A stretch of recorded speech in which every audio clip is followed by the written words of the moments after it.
All right, welcome everyone. This is the Mind Body Connection, the podcast stop for psychology, puns, mindfulness, philosophy, and everything in between. Make sure to check out our YouTube channel, Mind Body Connection. I can be reached at mindbodyconnection@gmail.com, and always feel free to reach out and give feedback, praise, and criticism. I'm your host, Bobby, and together let's get into our bodies and out of our minds.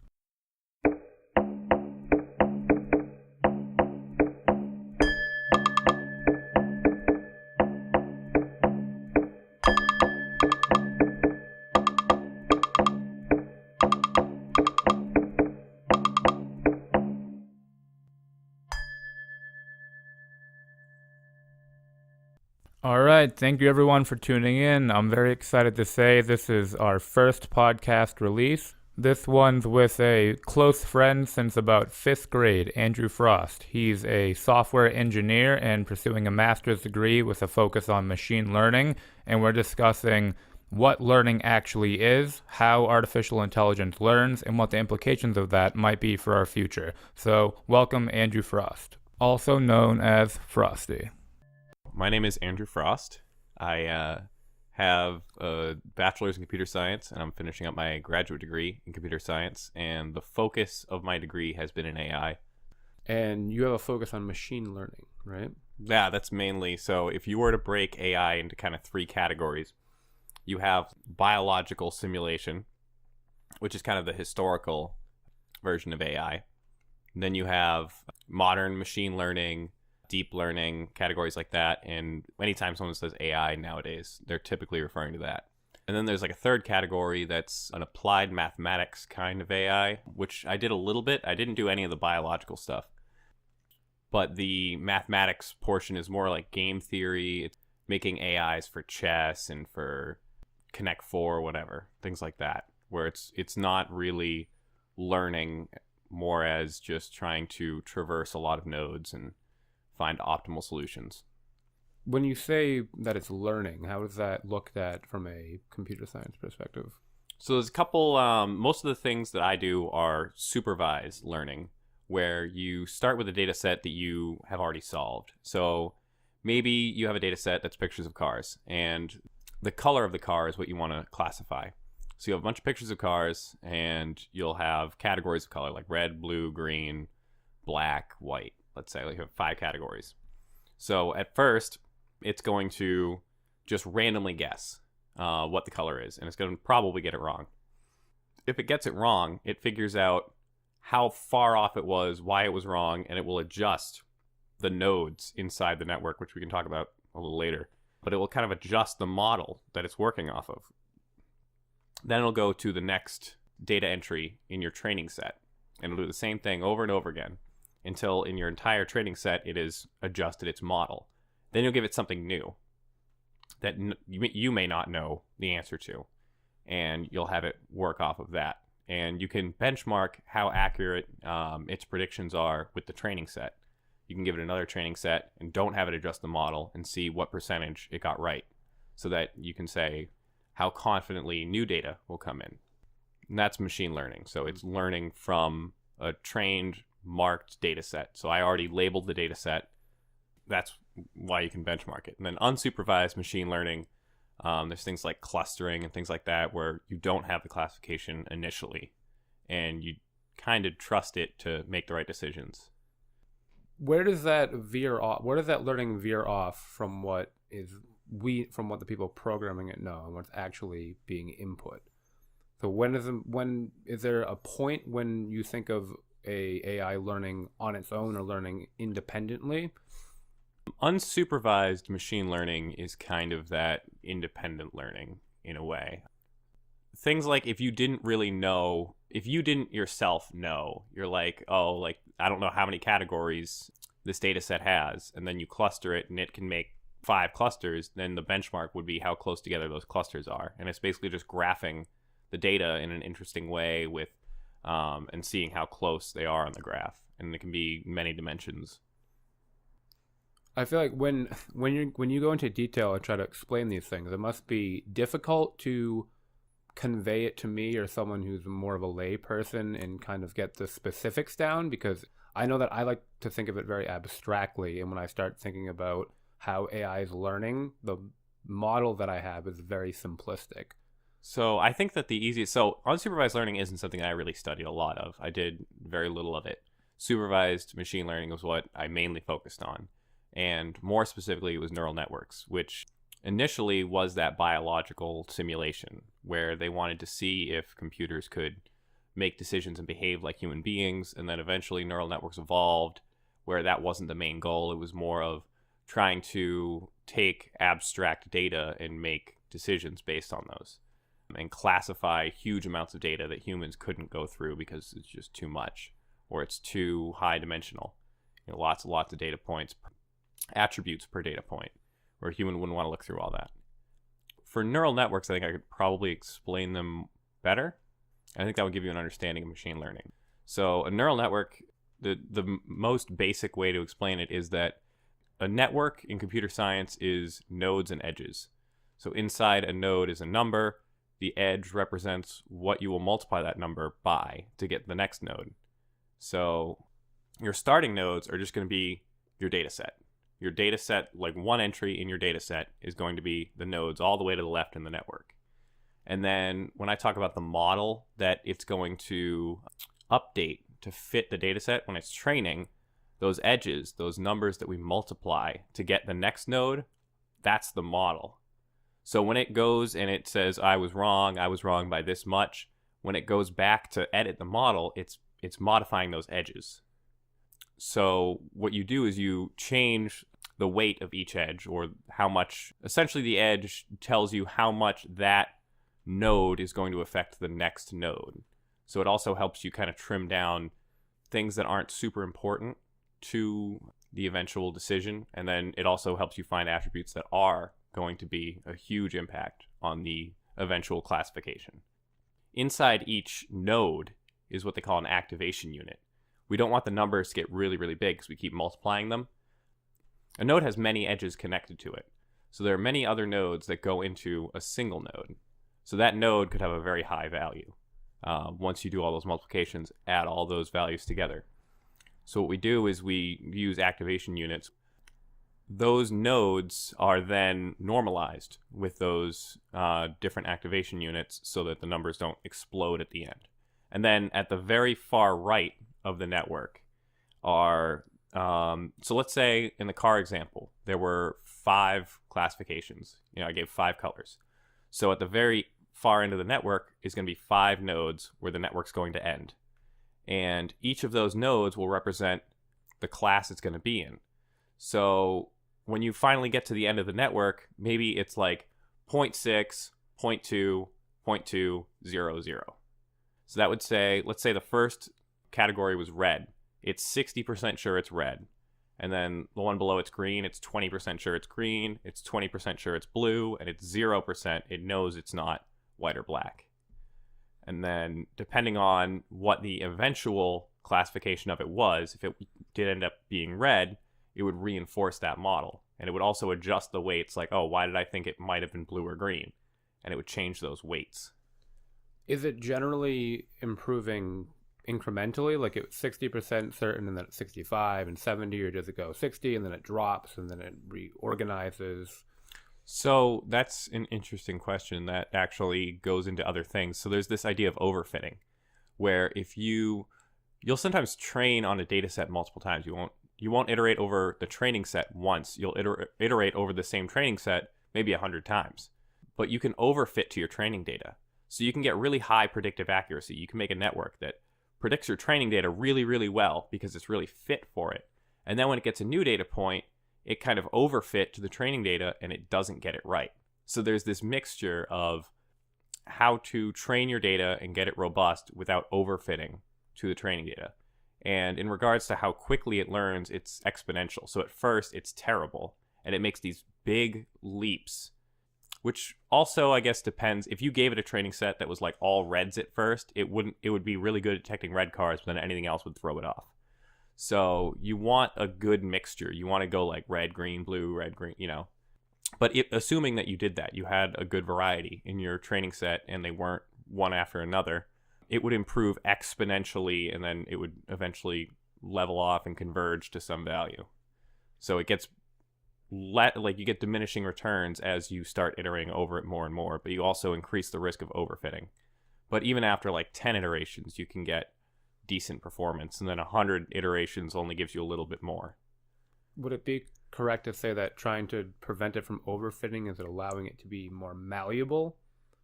So malleability, the way that we quantify that is what we call the learning rate and the momentum. And there are two variables that tell you how much the next data point is going to affect your model. So if you have a really high learning rate and momentum, each data point will drastically change your model. And that can be dangerous because, if you have a really, really high one and the last data point you got was like a red car, then you might overfit to reds and then you wouldn't be able to detect blue or green after that.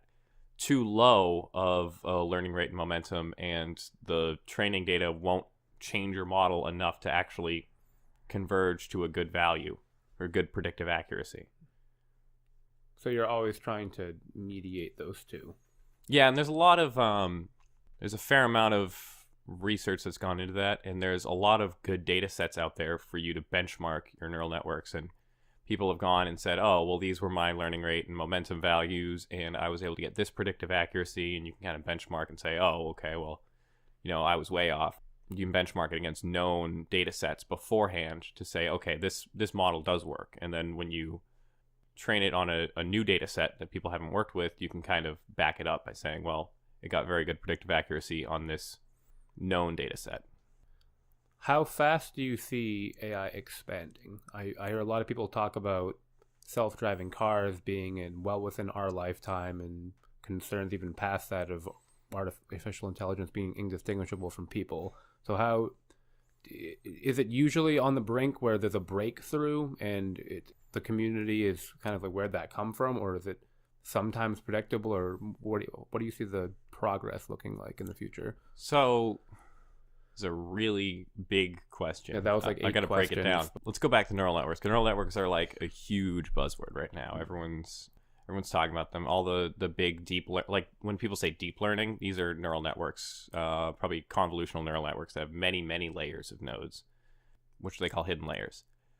But the idea of neural networks actually started in the 60s, and it was more of a biological experiment to see if we can make decisions like humans by making a model that learns the same way humans do. And it's evolved since, and it's not a super accurate model anymore of how humans learn, but it is very good for predictive accuracy and the things we want to get out of neural networks. So neural networks actually kind of died out in the 90s. Research didn't continue in them. They kind of hit a wall. People started using SVMs, sample vector machines, and instead finding them to be a lot faster. And the big breakthrough for neural networks came with they call GPU, which is general purpose graphics processing unit computing, which is basically using your graphics card instead of your CPU to do all the math for a neural network. And that's because graphics cards became very, very parallel. You had thousands of cores on a graphics card versus 4, 8, or 16 on a CPU. Neural networks, the reason that they took so well to this is because their mathematical operations are essentially matrix multiplication, and that can be parallelized, which means that you can do a lot of things at the same time. You can kind of compute each node independently from the other nodes at the same time. So it lent itself really well to this highly parallel architecture that GPUs had. So that's why there's a renewed interest in it. We can make these really complex, really deep neural networks and train them really fast because we can run them in parallel. So that's why a lot of AI has exploded recently, is that we have the power to make these really advanced neural networks, and they can run on pretty low power hardware, and it doesn't take years to train the models. And we could even make this deployable in self-driving cars and stuff. They're putting computer graphics cards in cars so that they can do this, not because they're going to game with them or anything. Self-driving cars we actually kind of already have. I mean, Teslas do it. There's a lot of cars at this point that will self-park. Once you get on the highway, you can do cruise control. They will apply the brakes if you get too close to the person in front of you, and then re-engage cruise control. They will look with cameras at the road, and if you start drifting lanes, it'll correct you. So there are a lot of new cars. You can get on the highway, put on cruise control at 65, and it's not going to crash. Even if it's stop and go traffic, the worst it's going to do is it's basically going to park itself. But it'll keep you in the lane. You don't need to steer. I don't recommend it. I think that one of the big dangers with self-driving cars is that with cars, people aren't as responsible, I think, as a lot of other heavy machinery. If there's a failure in some sensor in a self-driving car, it could very easily crash. And a lot of people aren't going to be really up to date. Like, they're not going to, right before they get in their car, inspect it, make sure all the sensors are clean, things like that. So you have to make it pretty foolproof. So I think that's probably the big struggle right now. We have the technology that, I believe they have self-driving cars that have better driving records than people at this point. They make very few mistakes. And the mistakes they make, well, the scary part is the mistakes they make tend to be catastrophic, where like it'll think there isn't something in front of it and go 70 when there is, versus a human might drive a little too fast and slide off the road. Humans make reasonable mistakes, computers make unreasonable mistakes. But I think that self-driving cars not only will be in our lifetime, but next 10 years, they'll be huge. They'll be everywhere. And you won't need as exotic of AI to run them if the sensors are good and if the sensors are reliable. One question is, will these self-driving cars have steering wheels and gas pedals, or are they going to be completely like they park themselves and stop if they don't work? Because my idea is kind of that they would be self-driving, and then if some sensor fails, they would shut off the self-driving mode, and then you would have to drive it manually. But eventually, you'd probably phase out the steering wheel and the controls and everything, and if one of the sensors failed and it couldn't self-drive, I guess it would be stuck. I don't know the way around that one. Do you think it would be safer if we were at a point where every car had to be AI versus a mixture of manual and AI? Would that make a difference? I think it probably would. I think that, especially if you could connect them together. So if, let's say, a sensor does go bad in one car, if there's a couple cars around it, they could be connected to a network and say, oh, well, you're in this position, and it could kind of right itself. So if all cars were self-driving, there wouldn't be erratic drivers. Drivers would be more predictable, and they could also talk to each other. The cars could literally talk to each other, and they would be able to make decisions as to how to drive safely. And they could even use data from other cars, be like, oh, this car crashed by going too fast here. And the cars would be able to learn roads more quickly. Traffic data would be pretty awesome. Yeah. I think in terms of safety and allocating people more free time, self-driving cars are going to be a no-brainer. The only argument against them that I've heard is the job displacement. I don't know the numbers, but millions and millions of people around the world will lose their job as delivery drivers or taxi drivers, and the social cost of that is going to be what's difficult to navigate, I think. There's a lot of arguments. AI actually kind of sparks that argument in a lot of fields. I mean, there's a lot of jobs that are at risk of getting lost to AIs. They were talking about McDonald's having automated cooks and cashiers. So a lot of people are worried about AIs taking their jobs. I don't see it as that much of an issue. Maybe because I'm in computer science, so I'm building the AIs, so I'm not too worried. But people, I would imagine that like modern dairy practices put butter churners out of business in the 17 or 16, whatever, hundreds, and people were like, I've been churning butter for 40 years. A machine's going to come in and take my job. I mean, I just think that keeping ourselves in the past so that we can have antiquated jobs that don't need to be there is a mistake. And even if you've been delivery driving for 40 years, if we can have machines do it, then there's a better place for you in society.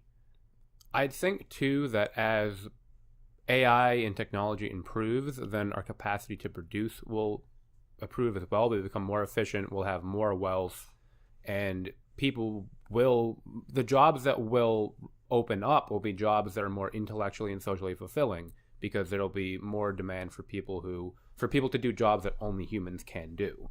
Exactly. Yeah, I think the quality of jobs that exist after AI takes a lot of the menial labor will be better. And I think that it will be also more high paying. You might have lower work hours. You know, you might only work 20, 30 hours a week. But I think it'll be better paying because if someone actually needs human help for something and can't use an AI, that's kind of going to become more of a specialty. It might command more money. So at the, I guess, very far end of the AI development, I've heard people talk about it's conceivable that AI could get to a point where they can learn and replicate so fast that they essentially become godlike, and any corporation or individual or group that created the first AI to hit a point where it's exponentially learning and it can essentially create whatever it needs to at a speed that's unprecedented, then that's going to be like a pivotal shift. How realistic do you think that is? That's an interesting can of worms.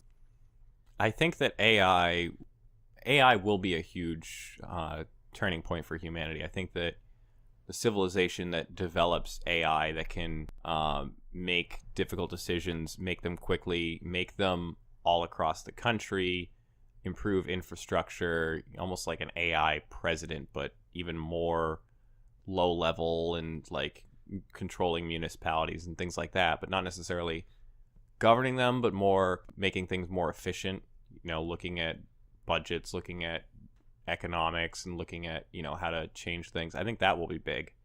I think that the idea that AI replicating is an interesting concept. I don't see a lot of research going into that. AIs making AIs, and then that AI makes an AI. We have AIs where things like genetic algorithms, which is a form of AI, will program a neural network. But in the end, you're using the neural network as your model. And the genetic algorithm just helped you kind of shortcut to get to a better neural network. But I don't see a lot of self-replicating AIs where an AI will then make a second AI and then deploy that, and then that AI will make a second AI. So, and I think another important thing to think about is a lot of people picture AI being like humanoid robots that are really smart, and a lot of the AI that we're developing isn't connected to servos at all, or motors or actuators, you know, so there's no mechanical movement from this AI. All it does is make decisions, and then it's on the human to do something with those decisions. You know, data scientists get the results from the AI and then make decisions based on those results. So I don't see a big threat to AI human overthrow in that regard. But that comes down to responsibility. I mean, you could make a violent AI and then give it chainsaws for hands, and that would be pretty bad. But I think most of the people smart enough to make an AI are smart enough not to do that. I hadn't thought about that component where there's not really any reason to make them have the capacity to be mobile unless it's for entertainment, like if it's a dancing robot or a sex robot or something to that effect. AI sex robot? You just imagine like using your data science degree, telling your parents, yeah, I make a really good sex robot. I mean, it learns your patterns, and oh wow. I mean, that's already, they already have, I don't know what company it is, but that's already a thing. I know sex robots are, but they have AI built into them? Oh, I don't know. It just seems over-engineered. I think they might be able to respond in basic speech, but I don't know that for sure. Okay. But that's definitely coming if it's not there. Yeah. What are your thoughts on using information processing to become conscious? Do you think that there's a biological component that we can't replicate, or do you think we could add data to make a sentient robot? So that's an interesting idea. You don't even need to go to AI to kind of discuss that. You could make a very basic computer program that would tell you it's alive, and I suppose, yeah, it would kind of be AI. It would be primitive AI, but you know, you can make like a chatbot where it would refuse to accept that it is not alive. You could even make a chatbot advanced enough that if you were talking with it, you might not know it's a chatbot at all. There's a lot of those robocalls where it sounds like a human. They respond moderately appropriately. Moderately. Keyword. So the Turing test I think it was like 57 or something, where he investigated this, where he had these computer terminals where you would type, and you would be at first talking to a human operator, and then at some point it would switch to a chatbot. And if the human could identify when that switch was, then the AI was ineffective. But if they couldn't, then the idea was that it didn't matter if you were talking to a human or the AI. The AI was so good you didn't notice. And then if it passed that test, is it sentient? Does it, like, if it doesn't matter that, you were talking to an AI and it wasn't human, is it basically human? Does it have a consciousness? I don't know how I feel about that. I think that it's very difficult to pin down if machines can have consciousness if we can't even really comprehend what human consciousness is. And that's just a whole nother issue. Yeah, I mean, I completely agree. And I don't think there is a way to know right now, is there something that it's like to be a cell phone or a chair? I would say probably not. I would bet that no. I don't think there's any reason to believe that as of right now, AI has an experience. But at what point does it? That's out of the purview of what we know. There was this argument to the Turing test supporting that humans have, or that machines have consciousness, and that was the heads in the sand argument. Machines, if they had consciousness, there was evidence to support that. Humans wouldn't really accept it because it would be such a grim reality that we have these mechanical slaves that have consciousness. So regardless of if they did, humans would probably reject it. That's interesting. I mean, we don't seem to care about animals very much. I mean, except for the ones we have as pets. Yeah, if they're cute, then they have consciousness, but if we eat them, they don't. I mean, a lot of people don't think that dogs have consciousness. I don't know, like a huge percentage, but I've spoken to people that feel that way. That would probably be a very hairy discussion about what they mean exactly by consciousness. Or I guess souls, maybe. Maybe the discussion was more about souls, but they're very similar ideas. But I don't like the idea that only humans have personal souls. Does intelligence dictate how conscious you are? Does a vegetable have less of a soul than Einstein? If we determined that machines did have consciousness, would we start like flipping a coin for the bomb robot or a human to disarm things? Or would the bomb robot build another bomb robot that it determined didn't have a soul? Like how drone strikes would become a human rights issue? Well, I mean, they're not quite there yet. We don't, whatever. Thanks, Obama. For the drones, I mean, not for the what are the psychological implications for the AI that send the drones? In the 40s, they had these missiles that would be able to target enemy ships and steer towards them. And the way they did it, I don't think they actually they developed the technology, but they never actually deployed it. But they had pigeons inside with windows, and they would peck at the windows. Yeah, Skinner worked with those. The B.F. Skinner pigeons. Okay, yeah. So it's an interesting question. I mean, they clearly didn't care about risking the life of a pigeon there, but I feel like at this point we feel maybe more strongly about pigeons. Maybe robots and computers will get there. They'll get the respect they deserve. I don't know. Have you heard of we've talked about the paperclip problem, right?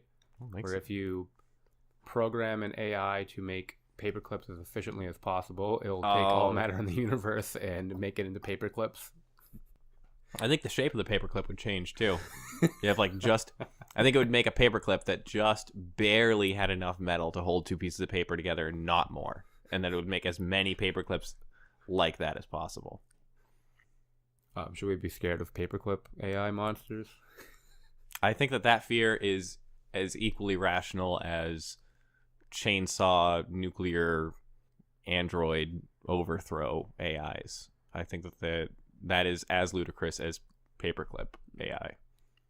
It's nice having some optimism on the topic. Yeah, I think AI is a good thing. I mean, I guess I wouldn't have studied it so much if I thought that there was some extreme moral issue with it. And I think that studying it kind of actually, it just seemed more promising. It seemed like it can benefit humanity so much more. I think that it probably will have negative consequences, but it'll mainly be in countries developing missiles and stuff that can reach further and can target smaller targets and maybe get more trigger happy with these missiles. Things like that, like more like specifically designed war machines could be built like that, and they could cause harm without having to risk human lives. But I don't think that there's some negligence where we're going to make an AI that flips pizzas and then all of a sudden it's just going to start flipping babies. I think that's a good note to end on. So thanks. No problem. Anytime. All right, everyone. Thanks again for tuning in. I think that was a lot of fun. That was my buddy Andrew Frost. I encourage you to leave feedback in the comments or send an email to mindbobbyconnection@gmail.com. Keep in touch and have a great rest of your day.